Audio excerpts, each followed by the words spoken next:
Blessings of the day. Welcome to another life-changing episode, another life-changing presentation of Facts Over Feelings with your curator and your headmaster for this presentation, your Seba, which means teacher, Shakka-Ahmose, myself. Welcome. And I'm glad that you're here with me, with us.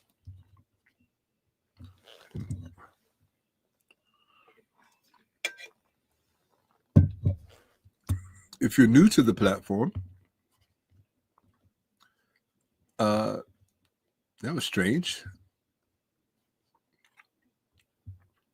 There was a comment there and then it disappeared. Well, I'm just making sure that all levers are where they need to be. Here we go.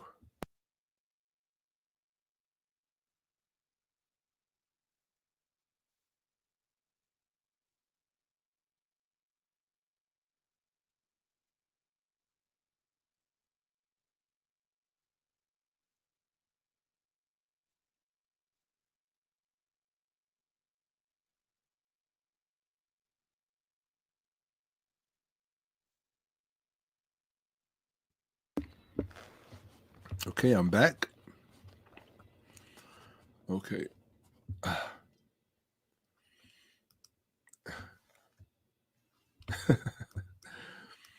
People around here like to make jokes because my presentations are particularly long. Well, wow. Blessed to have exceptional company in the building. Shout out to Duty Bound, Bet, full-fledged 𝓖𝉔 member, family member, and platform moderator, and the best firearm instructor you can find below the Mason-Dixon line. Probably even above it. Okay. Okay. Oh, wonderful. Well, tell them that that's wonderful. Tell them I said thank you, that they appreciate the music. Tell them that there's a lot more music coming. So that should make them happy. That means I'm doing this project. It's called I Dare You. And the dare is to release all of my tracks, whether I like it, whether I don't like it, whether I thought it was good, whether I thought it was bad. If it's a good mix, if it's a poor mix, if it was a bad recording or good, it doesn't matter. Just release it all and let people decide for themselves what they like. So hopefully your family will appreciate that, because there's a lot of music in my vault. For those of you who don't know, while I am a research specialist, I'm also a recording artist. And I would probably say I was a recording artist prior to being a research specialist. I think that's fair to say. Yes, it is. And so, oh, wonderful. I appreciate that. I think that in honoring the, well, I do have to go back to this before, because I'm very easily sidetracked, just to let you all know. Part of it is because I don't really get to commiserate and interact with people, have exchanges, unless I'm on live. If I'm not on live, then I'm working, which means I'm doing research or something related, probably taking care. Self-care is a big thing to me, to myself, which means that I take time out to exercise, time out to prepare sustenance. And so these things can be time consuming, especially if you don't live a quote unquote fast food life. I don't live a fast food life. And so That's probably why I come on so late, because the majority of my day is really just spent taking care of the things that need to be taken care of. My well-being, other people's well-being who perhaps in some way their interest is connected to my own. And I don't ever like to come on camera unless certain psychological, spiritual, physical, whatever you call it, unless until, to put it in vulgar parlance, until the vibe is right. When the vibe is right, I'm here. Okay. So so before I get too deep into anything else, what I want to say to you, Torianne,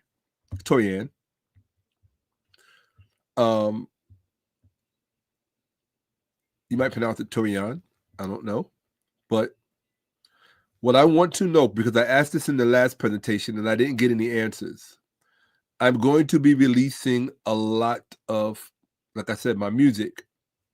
What I would like to know, and please put it in the chat, and anybody that is a part of this platform will tell you, if I don't see the responses in the chat, I don't move forward. I don't care. We'll sit here all night until I see responses. Would you prefer that I do a YouTube channel dedicated solely to my music, or should I just release it on this platform in between presentations, right? So like when I did part 2 to this, that was a few days ago. I think that was Sunday or Saturday, right? So I could have, put out a few music videos in between the presentations, which is what I'm considering to do. But I want to know what you guys think. Would it be better for me just to have a separate platform, YouTube platform, strictly just for the music? Because it's a lot of music. I don't, would it be I think it would probably be better to, in my opinion, from my perspective, it would be better to put it on this channel, because it would give people who may not really be aware of the scholarship, it's kind of like a fish in a hook or bait, so to speak. Well, hey, if you like that, you might want to come over here and learn this, that kind of thing. So let me know what you think. Should I release all of the music on this platform, or should I do another dedicated? I already have the other dedicated platform. I just don't use it. So I just want to know what you guys think. That's all.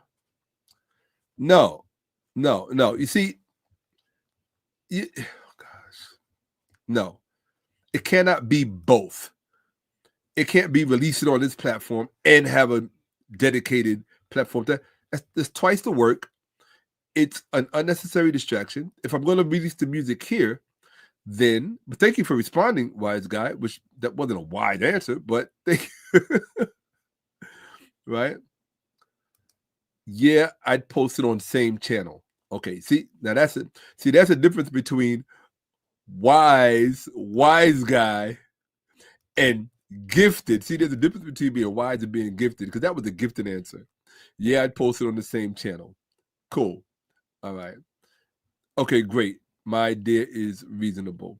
Right. Now here's a different one.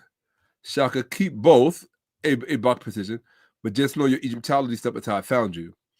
Okay, that's great, Bach. That's awesome. However, what if the music, in some sense and context, complements that other the academic part of myself? You understand what I'm saying? So if they complement one another, and like I said, I mean, I probably, now look, here's another one. Separate platform. I hate you people. I swear to God. Make life hard. You're supposed to agree with me. You're supposed to, just to make life easy, you're supposed to say, Shaka, post it on this channel so we can find it. Okay, so I hate you people. Okay. Don't pay me any mind. I'm just laughing at myself. Okay. Okay. Continue on what you're doing. I'm glad you're all here with me. Part 3 is going to be a trip. I can tell you that for sure. Okay, so because I'm already getting requests in the chat. I'm just putting this out here. Right, sure thing.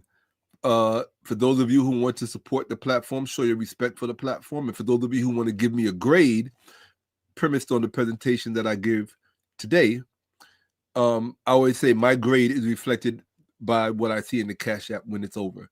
You know, if 10 people, there are usually well over 100 people watching. So if 10 people give $10, then as far as I'm concerned, that's a passing grade. If 5 people give $20, that's a passing grade, right? So if 25 people give $5, that's a passing grade. So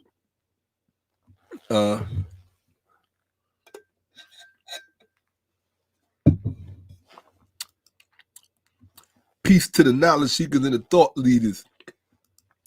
Peace to those who go to my Cash App and give me a good grade when this is over. So if you've never watched the platform before, let me just say this. And by the way, people, the let me do that now. The here we go. All right, cool. So the Cash App, as always, is pinned to the top of the YouTube chat box area. Okay. What else? So that's, I'm just putting that there so that, you know, you won't have to ask midstream, Shakka, I want to show love. And also, this is very important. All necessary links, including contributive links, supportive links, underwriting links, meaning that you want to really financially support this platform with funds. All of the requisite links are in the description of the video. So it's really not necessary to search and wonder. All of my contacts are in the description of the video. So you don't have to look far and wide for anything. Like, don't make easy things unnecessarily challenging. Okay? I try to facilitate these things so that you're not, you know, because I can't stand when there's somebody that I want to contact and I look at their platform and I have to figure out on my own how to get to them. It's like, not cool. Not cool. Let's see. Absolutely. That's it. Facts and feelings, baby. Learn or burn. That's what we say here. Hold on a second. Hold on. You know what that deserves, right? Hey, look. Facts over feeling, baby. Learn or burn. That is. Okay. So, that being said, where are we? I never thought about that. Having my I never thought about that. Interesting. Having my own volume down, all the way down, what that must mean. Because I guess I kind of forget that when I hit that bomb, when I hit that explosion, that's coming out of my speakers as well, which means you're probably getting that in feedback through my mic. Oh no, it doesn't, because it turns my mic off when it does that. So, all right, cool. Yeah, worried about nothing. So, why are we here, people? Why are we here? Let's talk about let me look at some comments. So for those of you who are new to the platform and who don't really know it, and you're still learning it, again, I'm Shakka-Ahmose. I'm the curator of this platform. Welcome to my sanctuary, and welcome to my P, which in 𝓈𝉔𓄿𝅅𝓏, speech of Kemet means my home, my house, and my residence.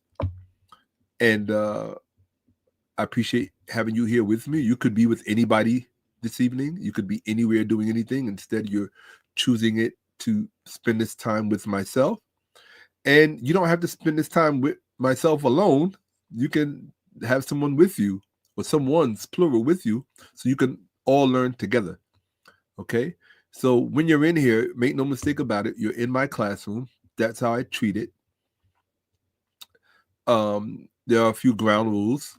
The first ground rule is, if you are addressing someone in the chat, make sure you put @ and their name, so I don't think you're talking to me. Because if you say something to them that I don't find too flavorable, so to speak, I don't want to think that it's directed at me, because then, number one, you'll be a distraction, and number two,